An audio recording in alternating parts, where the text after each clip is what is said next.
Three, two, one. Welcome to this published author's interview. My name is Kenneth Muyingo, and with me I have a special guest that I will be interviewing. And before we get into the interview, I just want to mention, if you watch this interview and you would like to write a book yourself, there is a link with the interview. Click on the link and join the group, become an author, and write your first book to connect with like-minded people who are doing the same. And with that said, I would like to get into the interview by asking my guest to say hello to you and to introduce himself. Hello, my name is Jack Kregas. It's a pleasure to be here. I'm very happy you decided to interview me. It's an important time for me because during this 10 weeks of lockdown, I've managed to write my 12th book. Wow. You have managed to write your 12th book. Yes. Amazing. Tell us about your most recent book that you have been working on. The book I've just finished is now at the editors, actually, is the first novel that I've written in the last 2 years. Before that, I've published 3 books of short stories. So this is back to a novel. Actually, I'm very happy with the way it came out. I'm quite surprised. Very nice.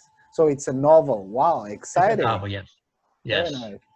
Well, tell us about your books and the vision that you have for 12 books. Okay, I'll tell you how it happened, right? Yes. Before 5 years ago, the only thing I ever wrote in my life was a postcard. And 5 years ago, because I was living in Europe most of my life, I wrote to my aunt and said, look, I've written some pages, a few pages about my life in Europe. I'm going to mail it to you. And she answered with a letter, don't send it. I won't read it. I'm not interested. So that kind of disappointed me. I then changed the book around and I sent it to a publisher who happened to be a lady who sent me back a refusal saying that no woman would ever read this book. It's disgusting, blah, blah, blah. That actually made me unhappy. So I changed the book and made it much longer. I have found a local publisher in Australia. I published the book. I didn't like the way she was handling it and she didn't do what she said. So after some months and problems, I got out of that and republished it myself. And this book is sold in 12 countries. It's been selling for the last 5 years. Wow. I was excited by the whole process. So I just started writing. You know, I got a whole head full of twisted knowledge. So I just started writing books as they came into my head.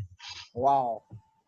And it's quite a journey that a publisher refused to pick it up, and then and you published it yourself, and now it's in 12 countries. But she said no woman would ever read this book, right? It was an autobiography.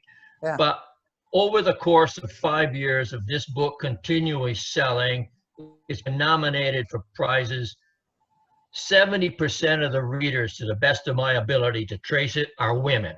I understand most women buy more books than men, but nevertheless, and if you look online on Amazon, I bought over 50 5-star reviews from this book. I see. Wow. So tell us about this specific book. What's the title of the book? Which, the autobiography? Yes, the autobiography. It's all about me and a few others. All about me and a few others. That's correct. Very nice. Yes. What inspired you to write this book? All about me and a few others. Well, what inspired me was that I wanted to tell my aunt of what I've been doing in Europe for the last 30 years. And when she didn't want, I changed it around and then realized I'd had a relatively interesting life. So I wrote this. I lived most of my life in Switzerland. So I wrote this book. And it's very explicit and to the point. I thought I was going to get sued. There was a couple of attempts, but people let it go. It was the truth. It's the truth. It reads like fiction, but it is the truth. And I think it it appealed to some people, and a lot of people from these other countries read it because they knew me from Switzerland and they wanted to see if they were in it. But it inspired me to write because I liked how I wrote this book. And right after that, I wrote my first novel, and then I just continued on. And it was easy. It's been easy for me since then. All About Me and a Few Others. It sounds like quite a journey. And so you said you were even concerned that you were going to be sued because of this book. Right. One of the wives wanted to sue me, but you know, you can't sue somebody for the truth. Exactly. It's no, I don't think that's a practical thing. You cannot be sued for telling the truth. And Exactly.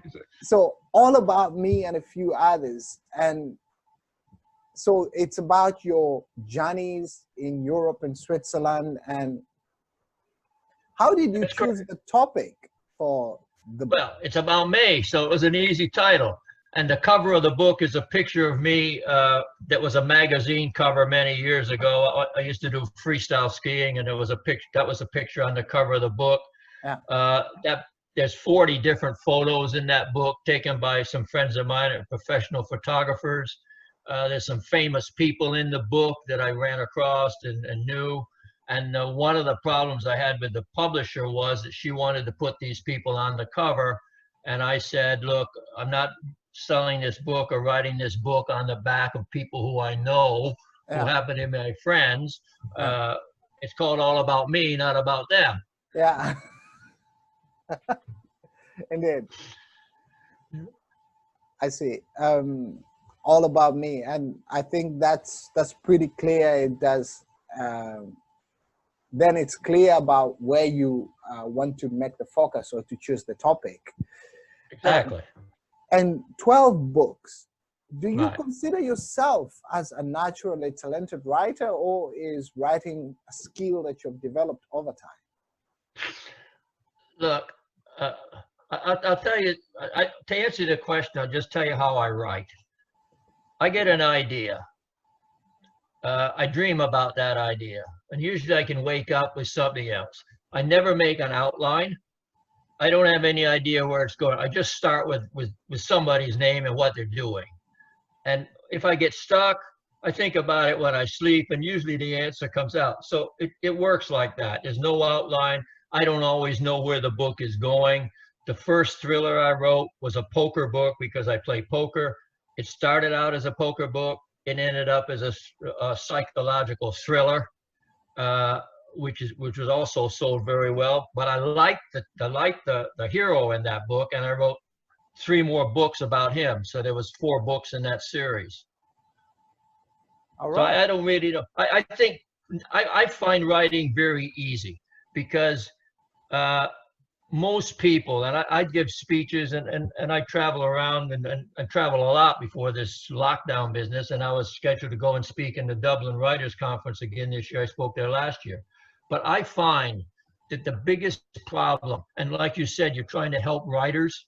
Yeah. I would tell anybody who wants to write it down. Don't worry about paragraphs. Don't worry about punctuation. Don't worry about spelling. Don't worry about any of that. Get it down on paper. Just write it. Don't ever worry about what people think, what your father's going to say. Forget all that. Write down your story. Afterwards, you can find somebody to help you with editing, with these other things. But people are hesitant to write, I think, because they're worried about what people are going to say or what people are going to think. I never worry about that. Look, I'm old enough. I don't care what people say. Right? Wow, I see. Thank you so much. So you said that you started writing 5 years ago. That's correct.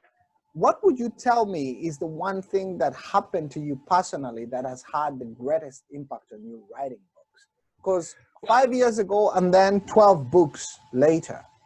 Yeah, one year I wrote 4 books, because I think the one thing is my life and the people I've met. So in all of these books, there's some part of me in the book, or there's some part of somebody that I knew in there. I can relate to them and understand how they thought, and I bring the situations in. In what the first book, short stories I wrote called Tall Tales. There's a gentleman in that book was a good friend of mine, and while we were sitting around waiting for it to snow one year, we dreamt about robbing the U.S. military payroll. And I wrote this as a short story, and I had a lot of people contact me on the internet who knew me many years after that, who thought that that's where we got the money to start our businesses in Switzerland. Well, asking you if you did it eventually. Well, we're not going to answer that question, right? No, let's not. But you see, I think that to answer your question, I don't consider myself a writer as such. I'm not really an author. I'm a storyteller.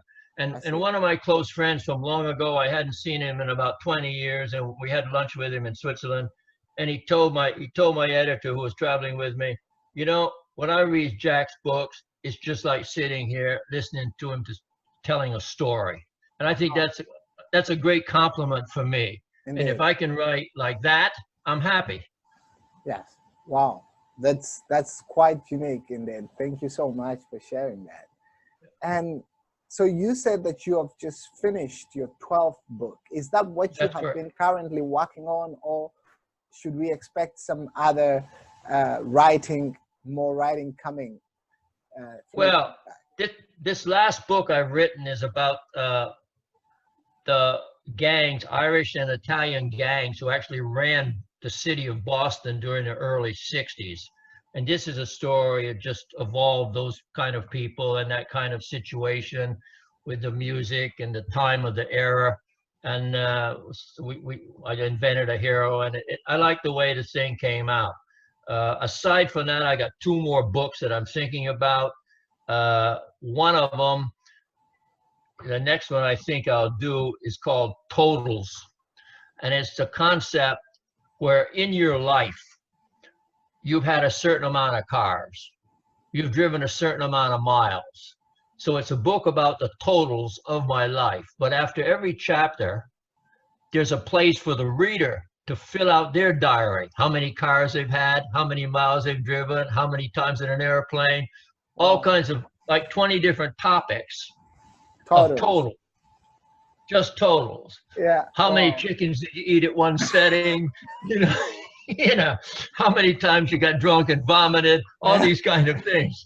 So at the end of each subject, there's a space there so the reader could fill in. And I've figured out a formula of how to know these kind of things, how to roughly know how many times you've been on an airplane by dividing it up. And I put that in the book on how to do it. It's not 100% perfect, but it is fun. It is fun, exactly. It sounds like that's a fun one. I'm looking forward to that one, Jack. Thank you so much. And this was really insightful and very inspiring as far as your journey is concerned. Thank you so much for sharing that. Where can people buy your books? Okay, all my books are on Amazon. All the ebooks start at $2.99 with my autobiographies a little bit more expensive.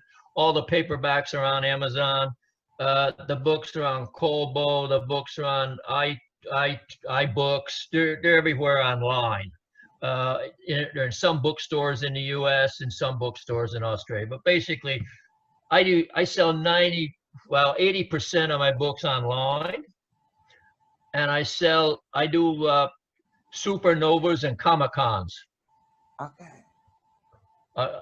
And those work very well because the people are there to have a lot of fun. You meet a lot of people. I actually have a lot of fun, and you do sell some books and get out there. And the more you do, the more books you sell.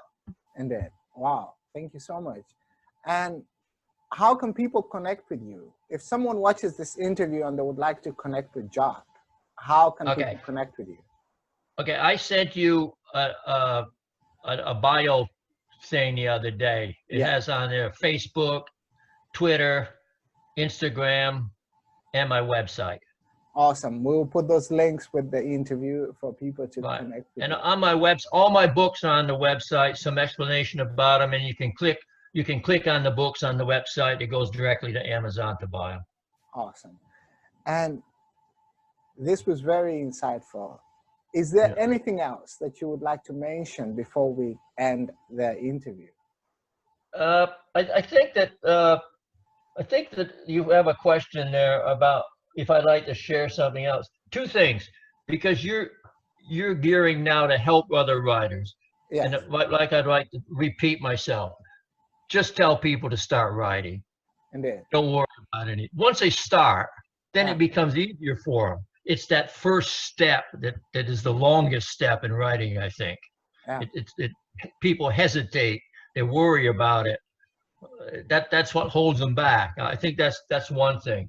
The other thing is I'm going to do a much more advertising for this new book that I have out.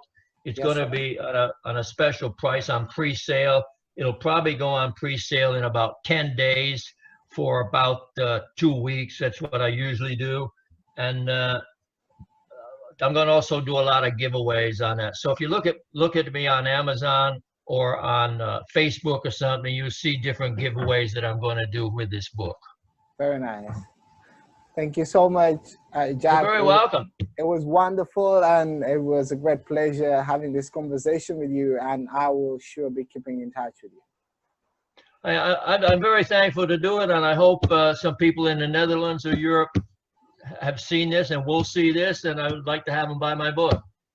Indeed. Also, for anybody who buys my books, who has never bought one before, if they buy a book from Amazon and say they bought it on my email, I will send them a second book of their choice for free. Wow, very nice. One book for one. That's correct. Very nice. Thank you so much. Yeah. All right. Thank you very much for the time. I really appreciate it. You're welcome, Jack.